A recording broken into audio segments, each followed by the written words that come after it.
Hey everyone, welcome back to the channel. My name is Christina. I'm the carnivore naturopath, and today I'm going to be sharing about 9 months on carnivore. So I am now officially 9 months into carnivore. I've been eating carnivore for 9 months now. I will preface that there's been some hiccups along the way, in the sense that I am human. I am certainly not perfect, and I don't think this journey has to be perfect. I think that really we need to kind of cut ourselves a little bit of slack and actually recognize that what we're doing is changing habits. We're changing the way that we're doing things, we're relearning, and we are facing some of our own demons and our own battles along the way. And so for me, the last 9 months has been an interesting ride.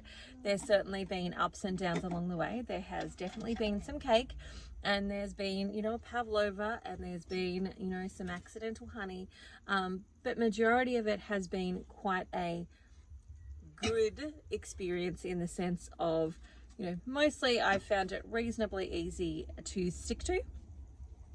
But there's been a couple of things. So my brother just got married. I had cake for his birthday, and or not his birthday, but for his wedding, and they had a birthday party at the same time. So there was birthday cake and wedding cake. So I had that at his wedding. Normally I would have said no, but I just, I just wanted to. So I did. And what else? I've had some birthday cakes when my kids have had birthday cakes, not usually a lot, usually like kind of a little slither. And pavlova for Christmas, that's something that I had. And I think that's mostly it. Like there's been maybe 1 or 2 other things here and there, but not really like big things that have completely derailed me. But I have learned that that those things like have taught me stuff. So for example, when I had a pavlova on Christmas Day, I made a conscious choice that that's what I was going to do. It wasn't an accidental, oopsie, I haven't really planned for this, I will have some. I wasn't, I planned that I was going to have some. Now my ideal was that I was going to make that like at least a keto cake or a keto sort of pavlova, but circumstances did not permit that to actually happen at that point in time. And so I decided to go ahead, have the pavlova, the thing that I wanted. And I think maybe it was like 5-6 months into carnivore at that point in time. So I felt like, I've done a really great job keeping these foods out so far. So I'm okay with this one thing. And so that for me was a big learning curve of actually realizing how much of a carb addiction I actually had. Because until that point, I didn't really realize how strong that was in my own body and how much of a challenge that was for me. Because I was certainly the steak, not the cake person. Like if I had to choose, you're going to eat the steak or the cake, it would easily be, I will choose the steak. But I'm also not a moderator. So if the cake was there and it wasn't, you can only pick one, it was you could have both, that I would go with both. And so there's been a lot of lessons that I've learned along the way, and one of which is how much of a carb addiction I actually had. Now, some of that, and I still have it, some of that has to do with like blood sugar and insulin and all of that type of stuff, as well as things like candida and parasites, all kind of come into that game as well. And so I have learned a lot during this experience, not just about myself from a physical point of view, but also from an emotional point of view. Like one of the things that I talk about with my clients is that when we take away the food that is the stuff that we're used to suppressing our emotions with, all we have left is those emotions, and we have to deal with them in some way. We have to look at them, we have to give some attention to them, because we can't keep suppressing them with food. It isn't working. But also we've taken away the foods that we usually suppress that with, and so we have to start dealing with those. And that's the beauty of what comes up. Like when I'm coaching one of my clients, and inevitably it happens for everyone at some point in time, where they go, I've eaten off plan and I feel really bad and I've failed and blah blah blah. I'm like, you haven't failed. This is not a failure. This is you learning. This is a learning opportunity. And if we lean into it, we get to ask questions, which are things like, what did you say to yourself that made it okay for you to do that? Was this a conscious decision or an unconscious decision? Like, did you just not plan properly? Or did you make a decision that, yep, I know this is a birthday, I'm going to participate in a birthday cake, etc., etc., and I'm doing that for these reasons. Was it a conscious decision? But when it's a non-conscious decision, in the sense that we've not really paid attention to it and we just go with the flow and on the fly, then we want to ask those questions of, like, you know, what did I say to myself that made this okay for me? Like, what were the things that led me down that pathway? And that for me is where the gold is, because there is no failure. There is only a failure to learn if we don't actually seek into it. And, you know, you can absolutely make a choice that I'm going to participate in the birthday cake, but make that choice knowing that it's going to take a week or two to get yourself back on track. And it might flare up those sugar cravings, and then that's going to be a little bit more of a challenge. But do it with a conscious choice, like consciously choose to do the thing versus, whoopsies, that just happened. Like, go into that space with that conscious decision making process. So with that all said, how have I gone this month? This month I have lost 2 kilos, and I have reached my goal of 40 kilos. So I have got quite a lot of weight still left to lose. I've got another 40 kilos, which is about 88 pounds, that I think I would like to lose and would get me into the space that I want to be in. Now that may change when I get closer to that goal. So, you know, I might get to like 30 kilos and go, actually, you know what? I feel like I'm really balanced right now. I don't need to go for that extra 10 kilos. But at the moment, my mindset is I still have another 40 kilos to go. And because it feels like this uphill battle, this uphill journey, one of the things that I have done is set myself little goals along the way.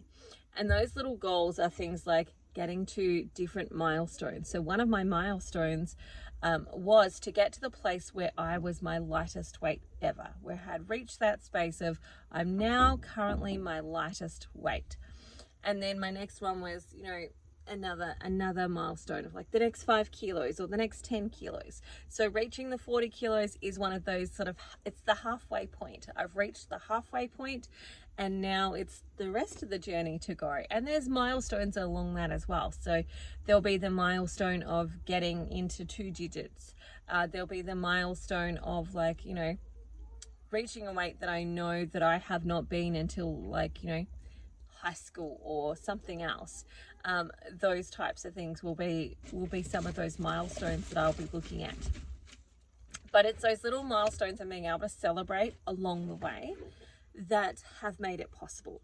So what I want to say is, for anybody watching at home, break it down into bite-sized chunks and allow yourself to celebrate along the way. Now, that celebration doesn't need to be food. It can be all sorts of different things, like buying clothes that I have not been able to fit into for a really long time, going for a walk on a beach, or doing something that, you know, really fills my cup, like, you know, maybe going to a hairdresser or something else. Like, look for things that are going to help you create those celebrations.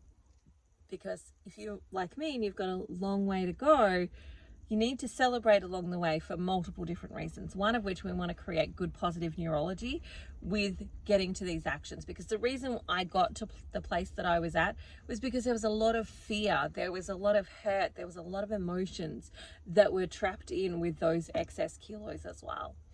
And so as I'm releasing the hurt and the emotions, I then also release the feelings that go with that and the weight that was used to help suppress that. And so while I'm focusing a little bit on weight, and that's what I'm talking about here, it's actually the emotional weight that I'm being freed of as well. And so I highly recommend set yourself little goals and know that it's a long-term journey. So like one day or one meal of an accident, or even making a conscious decision, is not going to be the end all of the thing unless you let it be.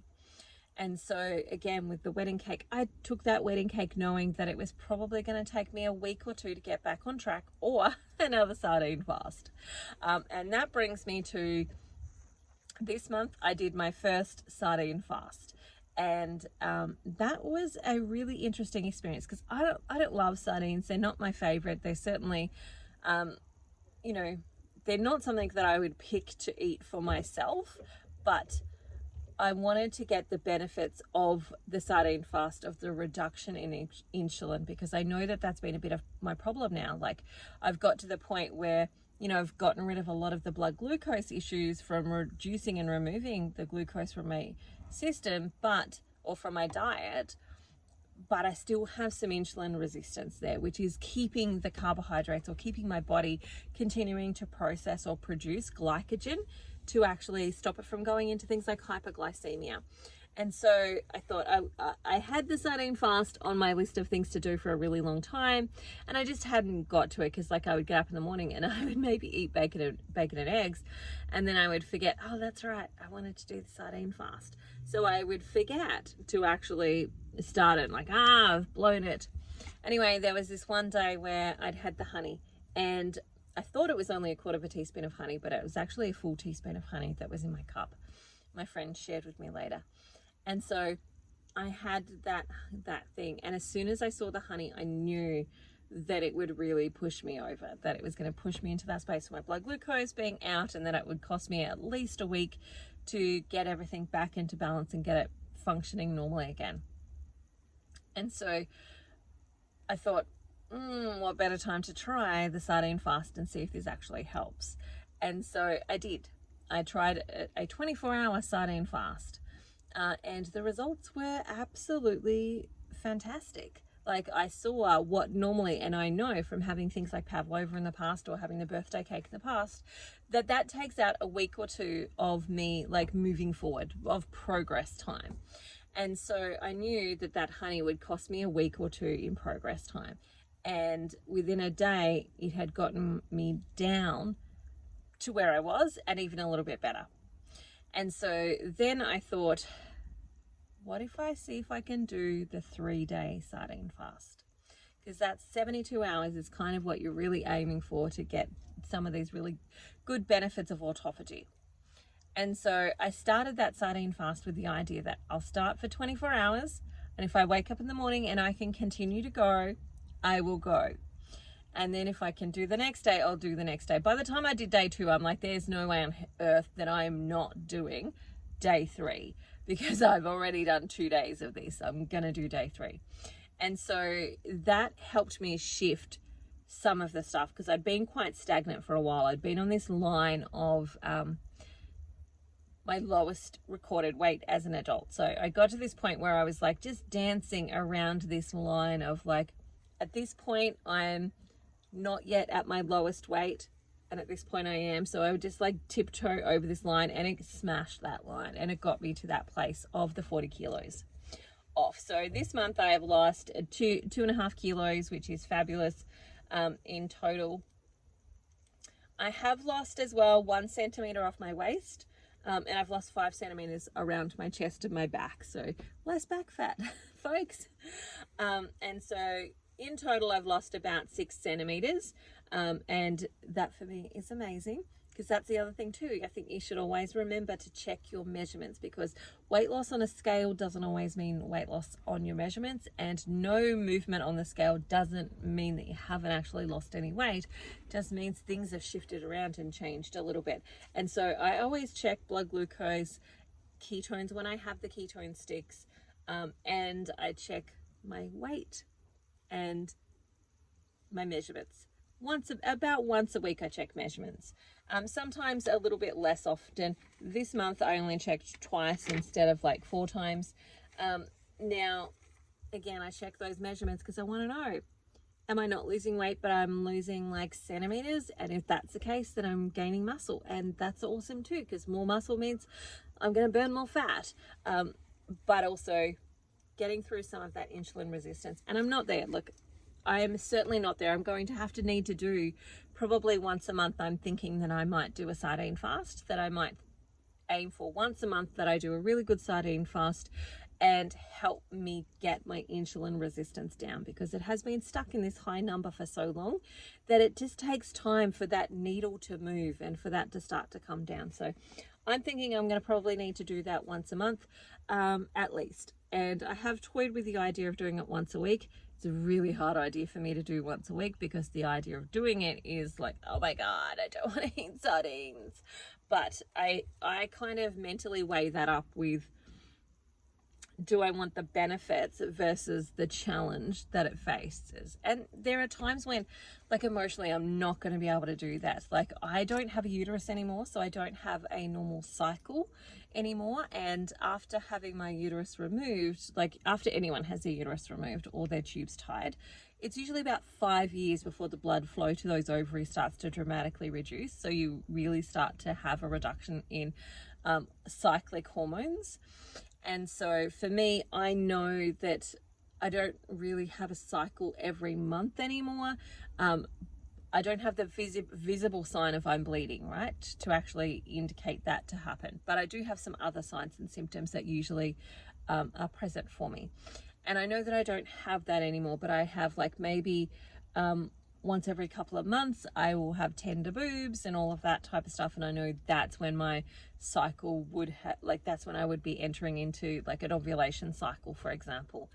And in that time, that would not be a wise time for me to try and do something that's challenging for me, which is like the sardine fast. There might be other ones that I could do, like a beef and butter fast, or, you know, I'm going to play around with some of these. I know that one of my goals in the future is to do at least one 72-hour fast and actually see how I go.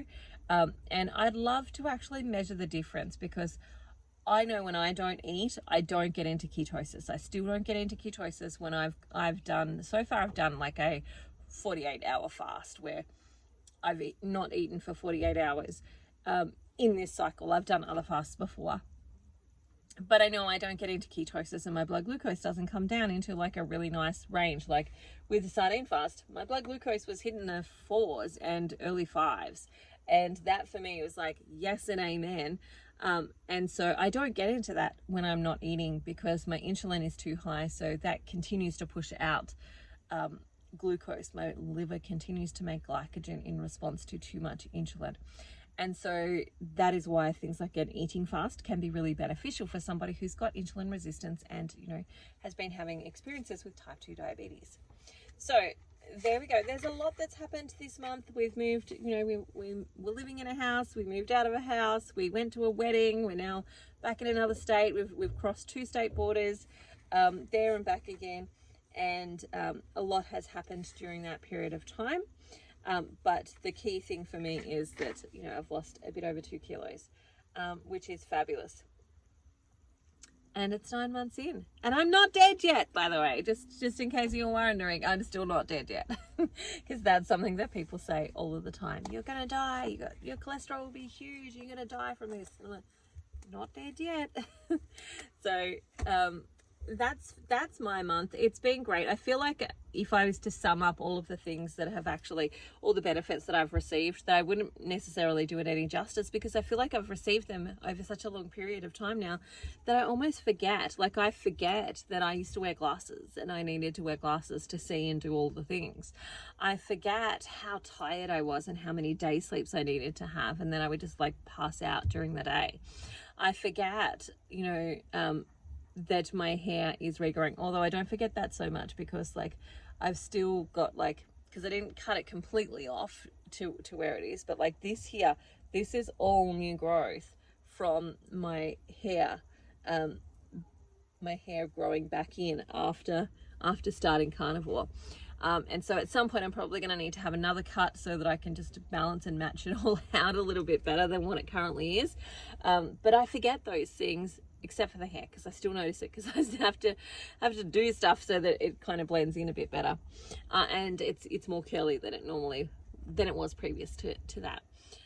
But I do forget some of these things because I've had them for so long, what feels like for so long, like the better part of a year now, that it's easy to forget that they were issues to start with. So all I can say is this has been an amazing journey. I'm definitely going to be continuing. I'm looking forward to hitting that 1 year anniversary, and I'm super keen to see what my body will be like at that point in time, like what it's going to weigh, what it's going to look like, what size clothes I'm going to be in at that point, and how this journey will go from this point forward, because the first part of weight was really, really easy to lose, and it always has been for me. 20 kilos is easy to lose. 40 kilos was a little bit harder. And now I've got the next 40 that I'm working on. What is that going to be like, and how long is it going to take me to get there? And, you know, I am an impatient person. I would love it to be like, done tomorrow, let's go. But I know that that isn't actually realistic. It also isn't actually in my best interest, because like I said, as we lose weight, we start to take off these covers, these things that have kept us safe, and or give us that feeling of safety or a sense of safety. And as we let go of those, we then move to a space where we have to deal with the emotions that we've been using food to suppress. And if we did too much too soon, we emotionally wouldn't cope. And I've seen people do that. I've seen that happen for people where they've made the changes and they've gone to carnivore really quickly, but they weren't. So my phone got too hot and cut me off mid-sentence. So what I was really just saying there is that I've seen people do it before, where they have chosen carnivore, but they weren't really prepared for the emotional stuff that was going to come with that. And so they've kind of crumbled and struggled just because of the emotional stuff. So for some people, you've got to take the journey a little bit slower, but you do need to be prepared for the emotional work that comes up with doing something like this. All right, that is me ultimately 9 months into carnivore, doing well, amazing, loving it still, and seeing fantastic results. If you want to join me, you're welcome to come and join my carnivore support group. And otherwise, like and subscribe, share with some friends. All right, bye for now. See you later.